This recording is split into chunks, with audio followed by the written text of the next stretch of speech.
Hey guys, welcome to another episode of the PH Journals podcast. Firstly, I just want to kick it off. We are running a competition. If you guys haven't yet seen it, head along to my Instagram or Facebook page. Go and check out the Love 4x4 competition where you might just be a lucky winner just before the festive season to walk away with a set of 7-inch W spots. Now, they are absolutely epic. Those of you guys that know me know I really enjoy gear. I enjoy the gadgets and all that sort of stuff. So to be able to kit my bucky out with a set of new spotlights that give me the flood and the distance is absolutely epic. And I've teamed up with Love 4x4 to bring you guys the opportunity to win yourselves a set. So although the season is over for majority of the professional hunters out there, you might just be one of the lucky winners that will walk away with a beautiful set of spotlights for next season. So without further ado, this week's episode is Beyond the Camo. We'll touch base on what that all means in a short while.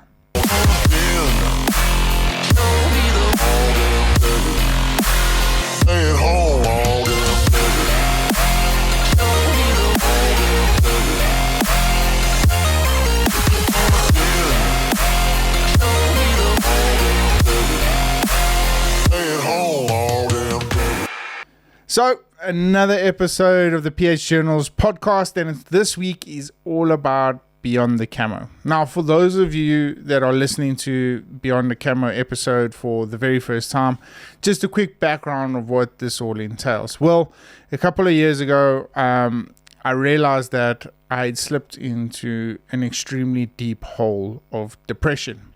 And I've been a professional hunter now for some time, and one of the things that I worked on really hard was when I was in the bush, I utilized those opportunities to try and break myself out of it. I did go to rehab facilities or mental institutions where I learned a lot about what actual depression was all about, and I wanted to overcome it as best as I possibly could. I'm a father to two amazing kids, and I realized that being the best version of myself was going to be the only solution of getting out of this hole. So I really dived down deep into some of the struggles that every man or individual will face throughout their career. It doesn't have to be just professional hunting, but I used hunting as a tool to help me break a lot of the demons that I were fighting inside of my head. And I learned a lot about myself. I learned a lot about the industry. I learned a lot about where we stood as an industry. And my overview and my viewpoint of the industry as a whole was that a lot of us men out there, especially now at the end of season, we find it very difficult to reconnect with everyday life. I might just be speaking for myself, but I do know a couple of individuals in the hunting industry that have reached out to me with their own mental battles. So I do know that there are a few men out there within the PHing, outfitting, and hunting circles that do struggle with mental health as it is. So I decided that because hunting's given me such a great platform and it's given me an opportunity to express who I am, part of the journey of my life has been mental.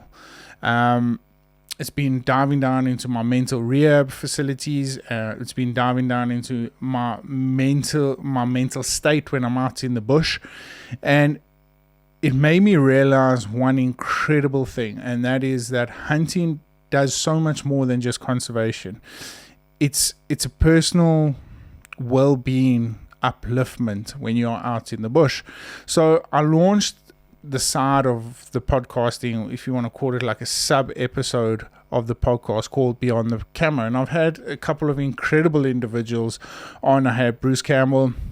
He's fighting a life-changing and life-threatening disease, but yet he's still doing Ironman and all that sort of stuff. So he was a massive inspiration in my life. We interviewed Dr. Bass, who's also a profession in the counseling avenue side of things. So he taught us a lot about how you handle your mental well-being when you're out in the bush. He's given us some beautiful, he's written a book and all this sort of stuff. And I learned a lot in that podcast about fatherhood and what it means to your child being a father in the hunting industry, and how important our time really is with our little ones. Because those of us that are in the hunting circles know that when we are professional hunting and the seasons are always chock-a-block, it's very important to try and balance your time as much as you possibly can, especially if you have got a family. So we learned a lot from that. But this episode was all about my personal journey and where I found myself currently at this point of view. But at the same sense, try and offer, like I said, I'm no expert by any means, but I've been very fortunate to deep dive into some of the personal struggles that I've had with myself. And although it might not resonate with the majority of individuals out there, for me, it's whether there's one or two individuals that might resonate with this specific episode and episodes to follow, because I would like to do this on a more regular basis, because my mental health has been a massive part of the journey, and it's been a massive part of who I am as an individual today. I'm extremely proud of that, and I want to take nothing away from it. It's been a special process. A lot of people look at it and say, depression, negative, and all that. And what I'm trying to do and what I'm trying to spread awareness about is breaking that stigma around depression and just making individuals realize that when we do go through these bad patches, you don't have to do it alone. And there's many people out there that might actually translate with what you're doing. So that's just a brief background story on Beyond the Camo. Sorry, don't camo yourself. But Beyond the Camo. It's just a segment of the podcast that I just thought would be incredibly valuable. And why not? We've got a platform of more than 3 million downloads. So why not put it out there to individuals? And if it gets used, it gets used. If it doesn't, it's okay too. So guys, this episode is, like I said, it's a very special one because I think it's a lot to do with myself and who I am and where I've come from. Because there's one thing I've realized, it's incredibly grounding to be able to walk or to be able to wake up and see the sunrise. Hear those hardy dogs, as annoying as they may be when you're hunting, or it's an incredible feeling to just have the cold air in your face and really just appreciate the moments you get to have when you're out in the bush. And I think that's one of the most incredible things that hunting does, is that it forces you to stop and appreciate those things. And I want to encourage as many individuals out there, professional hunters, clients coming out,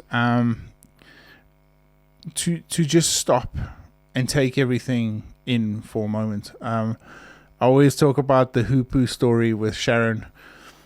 It was a life-changing experience, and I'm probably will touch on it again. But a couple of weekends ago, I did a documentary. Well, we did an episode with Josh and Lyndon, and they are really special individuals. It was their first hunt they ever did.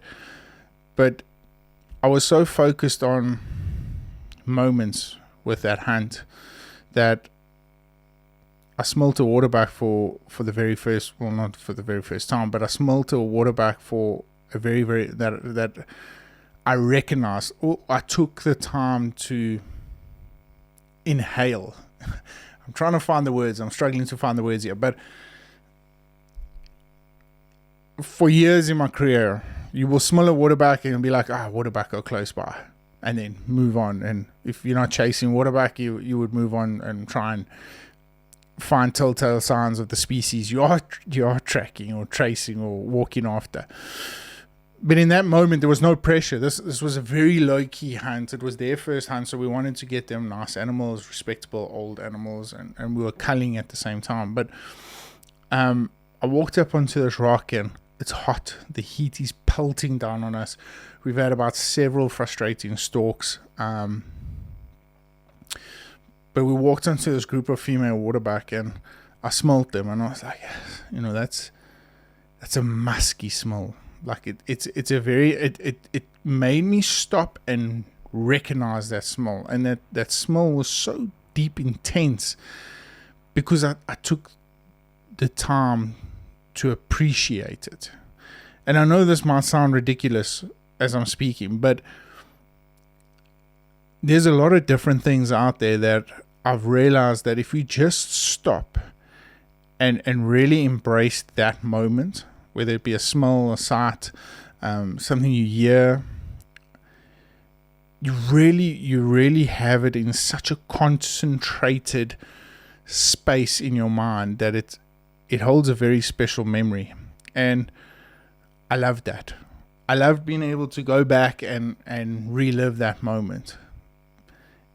And I've always said when you are struggling with mental health and you are going through a bad patch, it's important to hold on to the moments, and it doesn't have to be massive moments in your life, just very, very small moments. You often hear motivational speakers and stuff and say you always got to win the battles, right?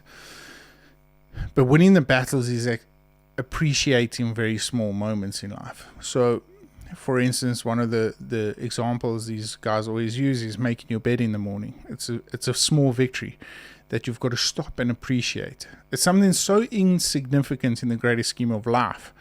But when you really slow yourself down and you make your bed and, it's all nice and smooth and you've puffed up your pillows and you've put them on your bed and you take a step back and you look back at your bed and you appreciate what you've just done, it's a very powerful moment in the greater scheme of things. Because if you take a lot of those small moments and you continuously do it throughout the week, and you continuously add to it throughout the week, throughout the month, throughout the couple of days, it becomes more and more powerful, more and more prevalent in your mind, and you appreciate those things so much more.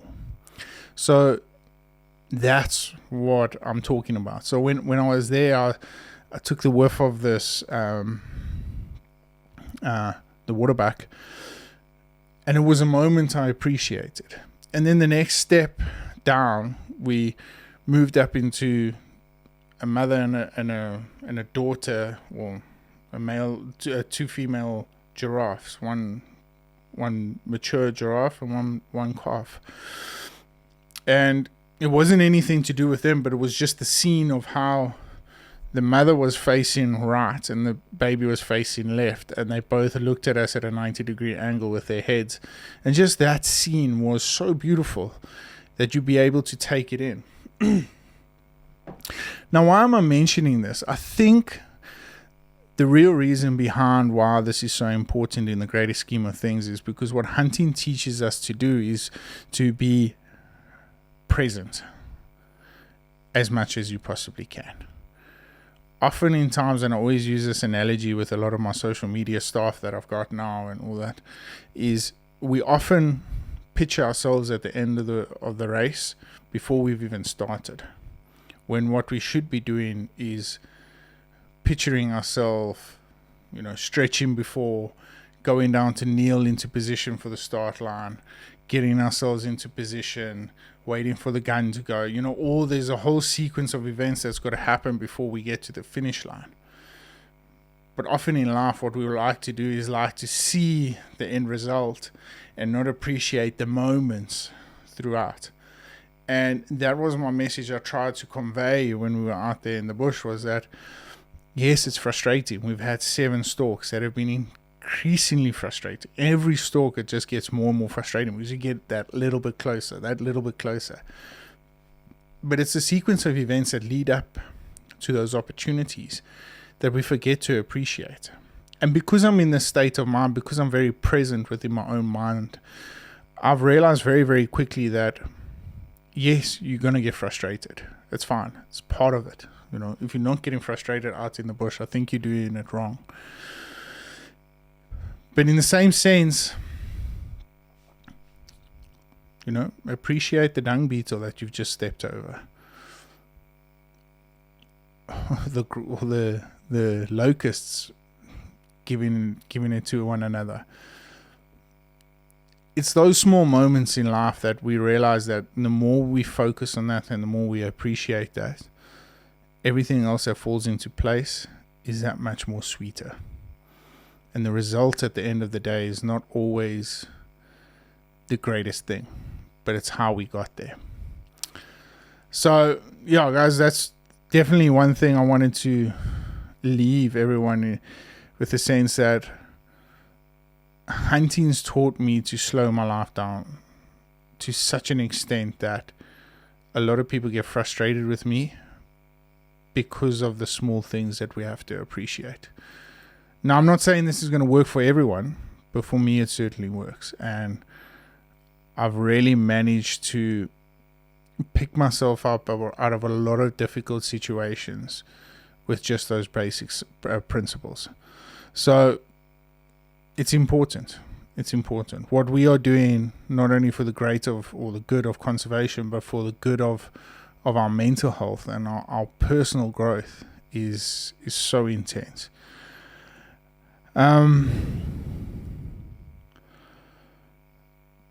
Another thing I wanted to mention was, and I've done a podcast on this about patience, but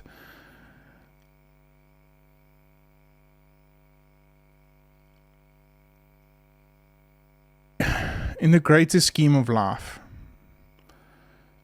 I think what hunting does is, because in a world that's changing literally by the day or by the second, let's call it by the second, because I'm slowly realizing that, there's a whole lot of different things, and I'm sure I'll get into many different episodes on Beyond the Camo about the benefits of certain hormones like dopamine and all these sort of things. But for now, to keep it as simple as possible, we fry our dopamine hormone before 8 o'clock in the morning. Life is just that hectic right now. We're always on WhatsApp, we're always on Instagram, Facebook, TikTok, all these different platforms, consuming large amounts of content.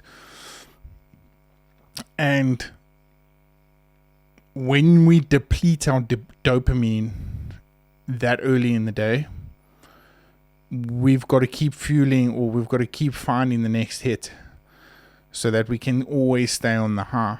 It's pretty much like any sort of addiction, like smoking or drinking or whatever it may be. But one thing I've started doing, especially when I'm out hunting, is because right in that moment, whether you hunting for yourself or you taking a client out, you forced into a position where that is your focus. Whatever happens on TikTok, whatever happens on Instagram or WhatsApp or whatever it may be, doesn't really matter in the greater scheme of things. It's about what you've planned to do, to set out to do, and how are you going to execute it. So you don't need to check your phone. And I've made a rule when I go out hunting is that, yes, I charge my phone next to me every single day. I use it as an alarm clock. And when I wake up, the first thing I go and do is make myself a cup of coffee, and I go and I stand outside. Not for any specific reason when it comes to mental health. It's just I want to try and deter myself away from the temptation of picking up my phone and scrolling on Instagram or scrolling on TikTok or whatever it is. Because I've realized that is insignificant in that moment. And when I hunt, I feel so much better that by lunchtime, it's okay to go onto Instagram and flip through it and stuff, because you haven't fried your dopamine throughout the early periods of the morning. So a good life lesson in any sort of scenario is that, and I've started doing it on weekends as well, is that I would wake up and try and leave my phone as far away from me as possible. Or, I'll unlock it, I'll check the time, I'll switch off my alarm. But I'll only ever touch my phone closer to mid-morning, because I've realized that anything that happens between when I wake up and before the first task I do is insignificant until I've realized that, okay, I've completed X amount of tasks today. It's okay to flip through social media once in a while because I haven't fried those dopamine reactors. So it gets a little bit more complicated, more scientific than that, but This is all about basic principles when you're out hunting, and why hunting is such a good tool to utilize in your everyday life. Because when I am out hunting, I take a lot of time to appreciate that is the moment I need to be in, and whatever else happens electronically doesn't really matter. And there's two things that happen there. Number one, you show massive amounts of respect to that animal that you are hunting, because you are significantly putting in the more effort. And number two, it's really, really important to understand that that moment, that time is yours, and no one can take it away from you. Unless there's a massive emergency at home with your family. Other than that, nothing else matters. So we have to have that recognition in our minds to say, this is what I'm setting out to do. This is why I want to do it. And this is how I feel about doing it. And it's a very powerful thing. So for me, hunting is so beneficial to be able to reconnect with yourself deeply, mentally, and spiritually. But we'll get into that as we go along on this journey of Beyond the Camo.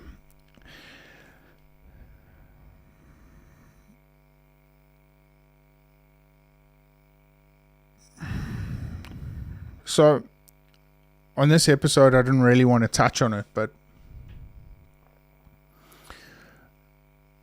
there's a young individual that I've had many conversations with. He's a young professional hunter. He's been in the hunting industry for some time. His dad's been in there for years and years and years. And his dad's an extremely passionate individual, not necessarily about hunting, but just about life. And he believes showing vulnerability is a sense of showing weakness. Now, the reason why I bring this up is because another intense moment we need to understand that is part of hunting, and what is it all about, and something that I've learned that makes very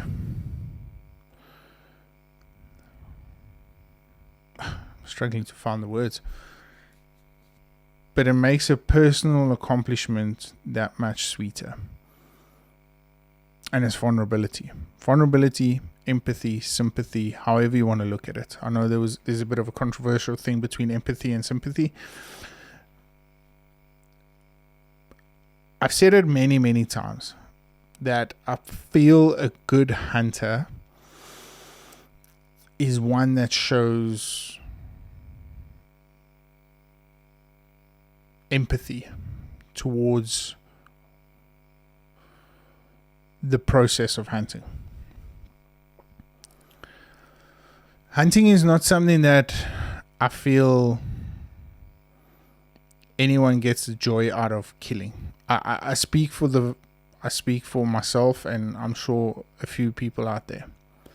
So please don't, I might generalize quite a bit, but I think for the majority of individuals that do this, for the reason of conservation and primal instincts and reconnecting with themselves and nature, there's something extremely powerful in showing a lot of vulnerability when you're out there. And I don't mean to go and cry over every kill that you've had. I mean, it does get emotional sometimes, but to really open yourself up to how special that moment right there and then really is. And the hunting industry as a whole has been molded around extremely strong personalitied individuals. Now, this is where the misconception might come in, is because I'm incredibly grateful for a lot of the older generations that I have learned from. I'm extremely grateful for that, because I feel that their personality strengths and hardness and all of that has come from trauma, or has come from this built up intensity of life. And their way of dealing with it is not to show any sort of vulnerability or any sort of weakness, because we men. So a lot of individuals out there like to seek strength in,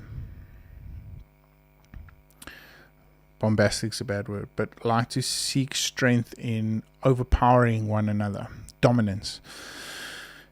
And although, because we are a species, we are a primal species, although that is probably one way of looking at it, I feel in today's age we've had a massive disconnect of why that is so powerful. And it might just share right now that the generations, or the millennials, or Generation Z or X, or whatever the fucking things are, sorry, I don't know too much about that stuff, but might just show why we are a little bit, not less manly. Yes, that's terrible. I'm really struggling with stringing the words together tonight. But why that may be seen as a less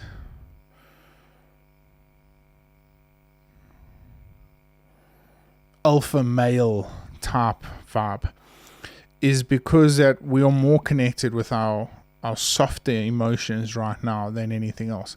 And that, for me, that personally is a very good thing, because we are aware of the more subtle emotions that we hold within our body. Now, when dealing with such hard individuals within the hunting industry, and you come along and want to show vulnerability, there's intense power behind it if the correct message comes across. So we need to be on the same page. And if an individual that's got a hard outtake or a hard personal persona about him, and you've got an individual that's a little bit more vulnerable, if they are wanting the same thing, there's a powerful thing that happens. There's this connection that that kind of gets connected telepathically, and there's this immense and intense respect built up between the two individuals. I've seen this many, many times. I've been very, very fortunate to be a part of it many, many times. And the most common example of this is father and son. It's a very incredible thing to see a powerful, dominating alpha male like father, and he's got his son. Now, as I'm saying this, I can imagine what people are picturing, like this timid. That's not what I mean. That's not what I mean at all. I just mean that this vulnerable side of his son that shows a lot of emotion towards things that have happened, and yes, might get emotional about certain things, or he's a little bit subtle to what has happened out there in the fault, or appreciative. One of the most vulnerable things to do as an individual is to show appreciation and apologize. So I've always said those two things. If you've got an individual that shows appreciation often and apologizes when he's wrong, you know that you've got an individual that's comfortable with being vulnerable. So that's a great example. So when this individual is appreciative of the moments that he shared, very, very interesting and a very cool story. I watched the Matthews episode with the white-tailed deer, father and son. Son must have been about 10 years old. And I want to tell you this brief story, but guys, please try and watch that episode. It's a beautiful not a documentary, but it's a beautiful hunting episode of a father and son. I watched it when I was cycling yesterday, and it made me stop halfway through my exercise, and I was just so captivated about these moments that these individuals shared. So this youngster, they're in the tree stand. It's obviously he shot a number of deer, but he's after this specific buck. And this buck comes into the tree stand. It's late evening. It's evening, it's dusk, the sunset. and he gets into position. He actually draws back, and the back just doesn't stop. Like, it just walks and nibbles and plays in the trees, and then carries on walking on. And this kid's just waiting for the perfect opportunity, because his dad's told him, this back is going to stand broadside. Wait for the moment, and then you just squeeze the trigger. I can just only imagine that that's what's running through his head. So his dad comes from a very dominating alpha male type thing, and he has this latte, and the back never stops. So he releases his bow down, and you can see, so the father's got the camera behind him, and this latte is like, so you just see his back, and all the latte does is hangs his bow up next to his tree and pulls his cap over his head, and he sits down, and you can see the tears, like, he just starts wiping the snot from his nose, and he's just like absolutely gutted with himself that he missed the opportunity. So now that is an intense moment of vulnerability, because there's so much raw emotion going through that. He doesn't want to let his father down, because that specific father would never shout at his kids, but he doesn't want to let his father down. He doesn't want to be seen as weak. That's why he hides his hat, and he sits. He doesn't want to show that he's crying or anything like that. And he also doesn't want to show that he's been beaten. He doesn't want to show that the opportunity missed is because he's being beaten, like he's missed that opportunity. So it's a very, very powerful scene. Anyway, his dad gets onto it, and he drills this beautiful buck a couple of days later, and he starts crying. But you can see it's an overwhelming cry, because he's stoked for his old man, but he's still got that sense of, I've let him down. My opportunity's gone, and I've let my father down. So a very, very powerful moment, 2 moments there. But then, as the suspense draws, a little bit later in the episode, they get back, and this back comes in after a couple of opportunities, and this back starts coming in, and it's the one he wanted. It's a 3-pointer. It's beautiful whitetail. Gets into position, and you can see this kid draws back, lets the arrow fly, and the overwhelming amount of relief that kid showed in that moment was that he still very calmly, he shot the perfect shot, still very calmly hung the bow and put his hands up to his face, and he just couldn't contain his excitement, turned to his father, and he just wanted to exploit his emotions. And he saw the deer go down and everything. It was just such a beautiful moment. So that's what I mean about captivating those vulnerable moments and really enjoying them as much as you possibly can. Because one day when you're a father, to show that hard and